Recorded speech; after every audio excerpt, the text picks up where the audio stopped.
കൈവണങ്ങി സന്നിധിയിൽ നിന്നിടണം.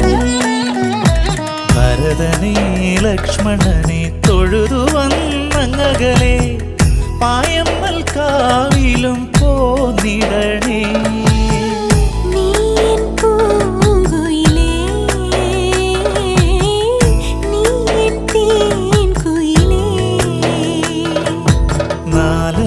നാലമ്പലമണയാനൊരു തുണയായിടാം ഞാൻ, പുതുമഴ നനയാതെ കുട നീർത്തിടാം ഞാൻ. കളമൊഴി ചൊല്ലാൻ പാട്ടുമോ